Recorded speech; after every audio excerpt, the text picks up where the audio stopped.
Jeffrey Epstein का मामला एक बहुत बड़ा और विवादित यौन शोषण व सेक्स ट्रैफिकिंग स्कैंडल है, जिसने न सिर्फ अमेरिका में बल्कि पूरी दुनिया में हलचल मचा रखी। मैं आप लोग को इसके बारे में पूरी आसान भाषा में समझाऊंगा, आप लोग इसे अंत तक जरूर देखिए। जेफरी एप्स्टीन की बात की जाए, जेफरी एप्स्टीन की शुरुआती जीवन की बात की जाए तो उसका जन्म एक साधारण परिवार में 20 जनवरी 1953 ईस्वी में न्यूयॉर्क में हुआ था।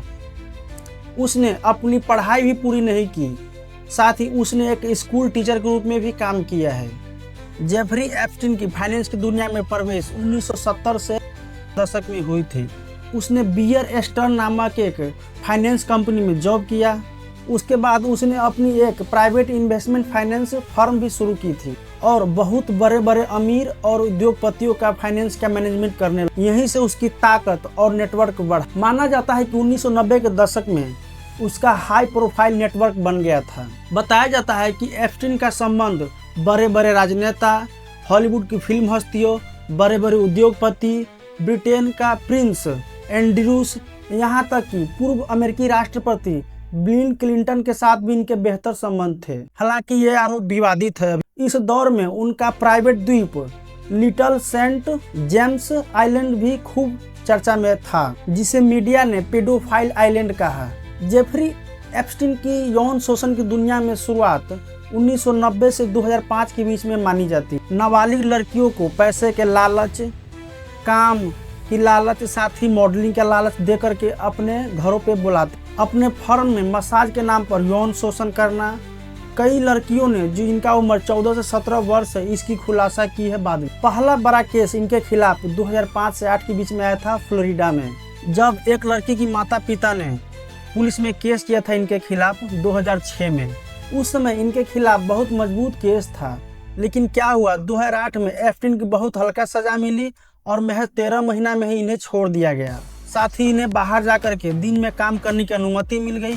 ये सब हुआ था गोपनीय डील, जिसे प्ली डील कहा जाता है। उस समय न्याय व्यवस्था पर गंभीर सवाल उठे थे कि क्या हो रहा है। उस समय मामला दब गया था, लेकिन 2009 से 2018 के बीच में फिर से आक्रोश बढ़ने लगे लोगों को इनके खिलाफ। इन पर आरोप लगे कि इन्होंने पीड़िता को चुप रहने के लिए पैसे दिए। ये सब कई मीडिया हाउसेस ने खुलासा किया है। अमेरिकी जनता द्वारा इनके खिलाफ केस खोलने की कई बार मांग की गई, लेकिन ये खुलेआम आम अमेरिकी नागरिक की तरह अपना स्वतंत्र जीवन जीते रहे। लेकिन इनकी दोबारा गिरफ्तारी होती है जुलाई 2019 में FBI के द्वारा। इन पर आरोप लगे यौन शोषण, सेक्स ट्रैफिकिंग, नाबालिग लड़कियों के साथ दुराचार इत्यादि का आरोप इन पर लगाए गए। इस बार कोई रियायत नहीं दिया गया और इन्हें जेल भेजी गई। लेकिन मेट्रोपॉलिटन करेक्शन सेंटर न्यूयॉर्क में 10 अगस्त 2019 को एक ऐसी घटना घटा जो अमेरिकी इतिहास में दर्ज हो गया। उस करेक्शन सेंटर से खबर आई कि जेफरी एप्स्टीन ने कर ली है और अमेरिकी मीडिया में ये बताया गया कि उन्होंने सुसाइड किया है। लेकिन संदेह तब और गहरा हो गया जब घटना के वक्त उस करेक्शन सेंटर का CCTV खराब मिला और उस समय गार्ड सो रहे थे। हालांकि जेफरी एप्स्टीन ने इससे पहले भी आत्महत्या के प्रयास किया था, लेकिन अमेरिकी नागरिक को इस पर भी संदेह था। इसीलिए अमेरिकी नागरिक ने इसे कहा Epstein did not kill himself. Case आगे बढ़ी।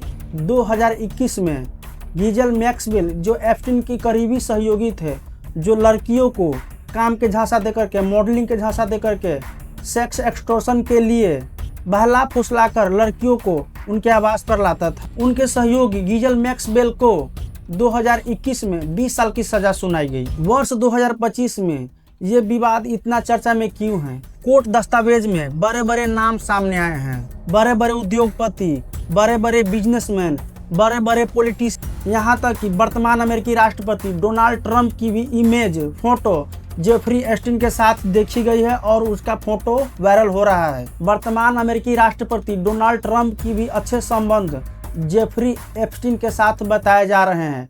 कई इमेज भी बाहर आई है इस तरह की। अमेरिकी बिजनेसमैन, टाइकून और अपने आप को दानवीर कहे जाने वाले बिल गेट्स के भी संबंध बताए जा रहे हैं इन लोगों के साथ। हालांकि कई निष्पक्ष मीडिया हाउसेस अभी भी संदेह जता रहे हैं कि कई बड़े नाम अभी और खुलासे होने की बाकी है।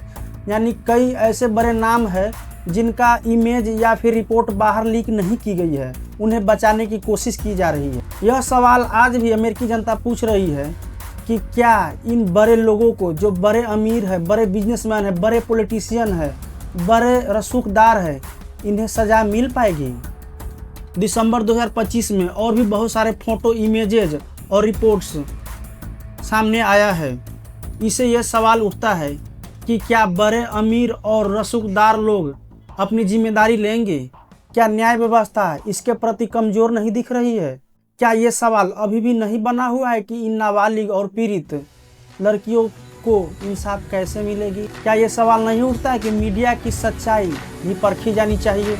इसी तरह के और इंटरेस्टिंग टॉपिक पर वीडियो चाहते हैं तो आप लोग इस कमेंट में ज़रूर लिखिएगा। अगर नए हैं तो प्लीज़ इस चैनल को सब्सक्राइब कीजिएगा।